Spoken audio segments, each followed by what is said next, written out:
पश्चिम बंगाल की राजनीति में एक बार फिर बड़ा सियासी घमासान देखने को मिला है।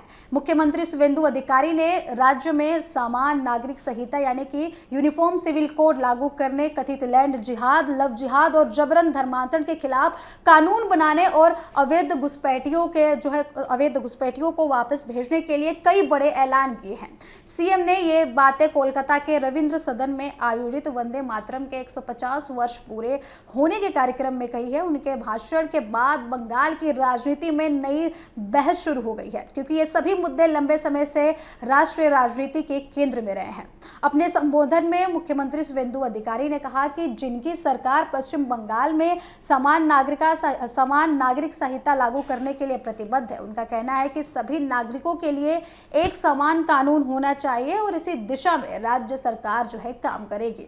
मुख्यमंत्री ने यह भी कहा कि उनकी सरकार कथित लैंड जिहाद, लव जिहाद और जबरन धर्मांतरण जैसी गतिविधियों के खिलाफ सख्त कानून लाएगी। उन्होंने ये भी कहा कि राज्य में ऐसी किसी भी गतिविधि को बर्दाश्त नहीं किया जाएगा जो कानून व्यवस्था या फिर समाज को प्रभावित करे। उनके भाषण में उन्होंने अवैध घुसपैठ का भी मुद्दा उठाया और ये भी कहा कि अवैध तरीके से भारत में आए और देश की संस्कृति या फिर राष्ट्रीय सुरक्षा के खिलाफ गतिविधियों में शामिल लोग हैं, उन्हें रहने की अनुमति नहीं दी जाएगी। आगे उन्होंने ये भी कहा कि जो लोगों की पहचान कर उन्हें उनके मूल देश वापस भेजा जाएगा। इसके लिए कई नीतियां भी लाई जाएंगी। सीएम का दावा है कि सीमा सुरक्षा को मजबूत करने के लिए राज्य सरकार ने सीमा सुरक्षा बलों को आवश्यक भूमि उपलब्ध कराने का फैसला किया है।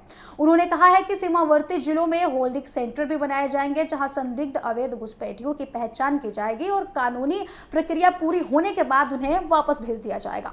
हालांकि सीएम ने यह भी स्पष्ट किया है कि धार्मिक उत्पीड़न के कारण भारत आए हिंदू शरणार्थियों को अवैध घुसपैठिया नहीं माना जाएगा।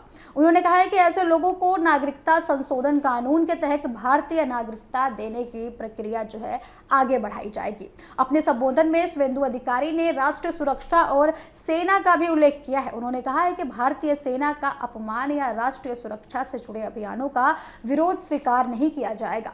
उन्होंने कहा कि जो लोग सेना का अपमान करते हैं या आतंकवाद जैसे मुद्दे पर चुप रहते हैं, उनके खिलाफ सरकार सख्त कार्रवाई करेगी। मुख्यमंत्री ने भारतीय जनसंघ के संस्थापक नेताओं में से एक डॉक्टर श्यामा प्रसाद मुखर्जी का भी जिक्र किया। उन्होंने कहा कि उनकी सरकार एक देश, एक विधान, एक प्रधान और एक निशान के सिद्धांत के प्रति प्रतिबद्ध है। साथ ही उन्होंने ये भी कहा कि बंगाल की सांस्कृतिक पहचान और राष्ट्रीय चरित्र को कमजोर नहीं होने दिया जाएगा। कार्यक्रम के बाद सीएम ने भवानीपुर में भाजपा के नए कार्यालय का भी उद्घाटन किया है। उन्होंने कहा है कि हर महीने 2 दिन वे स्वयं वहां बैठकर लोगों की समस्याएं सुनेंगे और उनका समाधान निकालने का पूरा प्रयास करेंगे।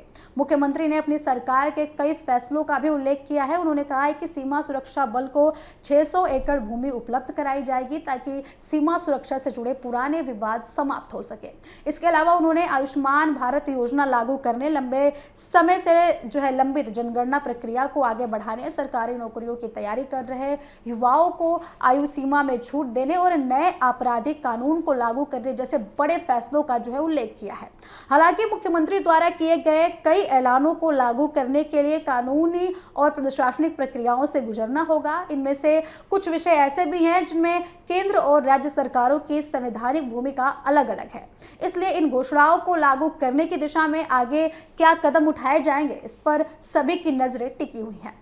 फिलहाल मुख्यमंत्री के इन ऐलानों ने पश्चिम बंगाल की राजनीति में हलचल जरूर बढ़ा दी है।